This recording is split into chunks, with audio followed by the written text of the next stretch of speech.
Hello guys, welcome to my channel Learn Easy English Language। Hello guys, मैं आपका दोस्त मोहम्मद अबूजर। आज हम फ्यूचर परफेक्ट टेंस के एक्टिव वॉइस को पैसिव वॉइस में बनाना सीखेंगे।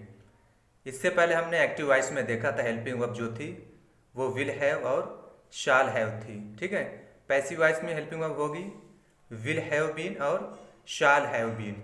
अगर सब्जेक्ट फर्स्ट पर्सन यानी आई और वी होगा तो उसके साथ शाल हैव बीन का इस्तेमाल होगा, और अगर सब्जेक्ट सेकेंड थर्ड पर्सन हो जैसे ही शी इट दे तो उनके साथ विल हैव बीन का इस्तेमाल होगा। चलिए इसका फार्मूला देख लेते हैं कि किस तरह सेंटेंस को बनाएंगे। पॉजिटिव और नेगेटिव सेंटेंस का स्ट्रक्चर यानी फार्मूला आपके सामने दिया हुआ है।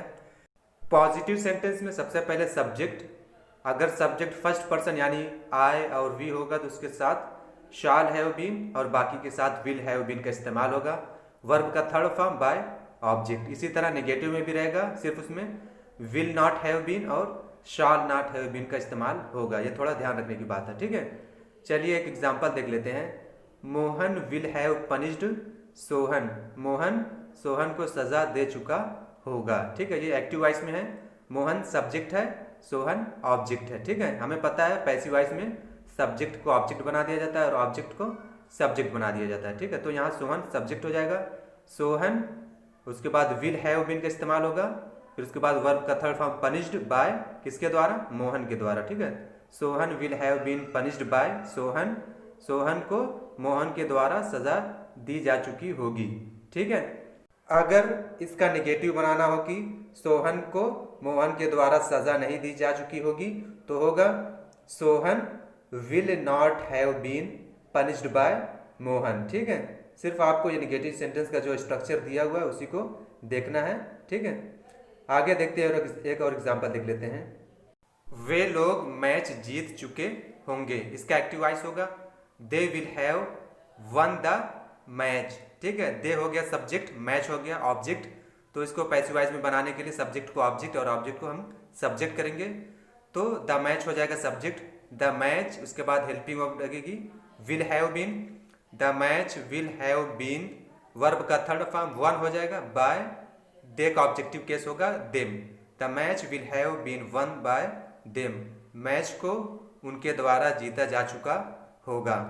अगर इसका निगेटिव बनाना हो कि मैच को उनके द्वारा नहीं जीता जा चुका होगा तो होगा the match will not have been won by them. ठीक है, इसी तरह आप कोई भी सेंटेंस सिर्फ स्ट्रक्चर को देखेंगे और बनाते हुए चले जाएंगे।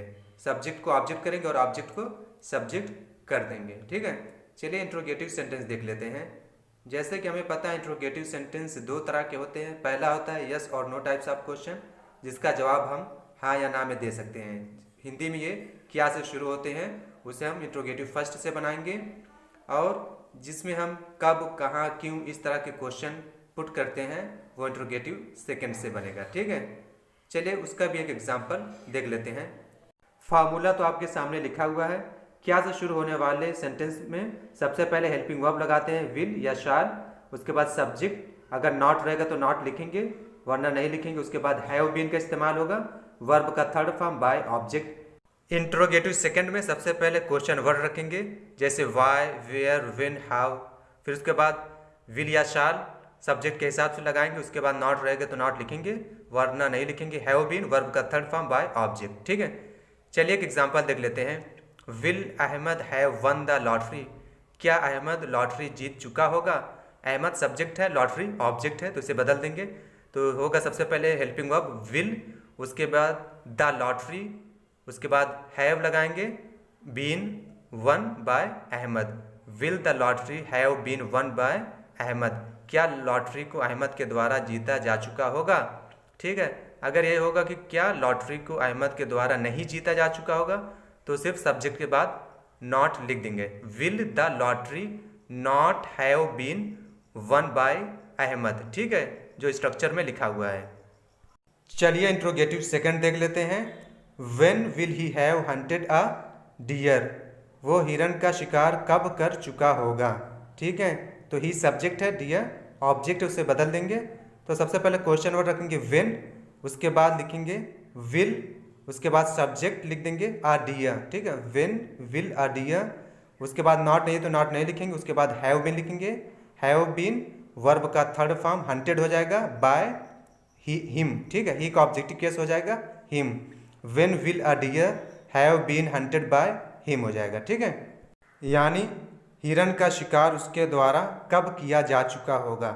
इसी तरह आप बहुत से सेंटेंस सिर्फ स्ट्रक्चर के पैटर्न पर रखकर बना सकते हैं।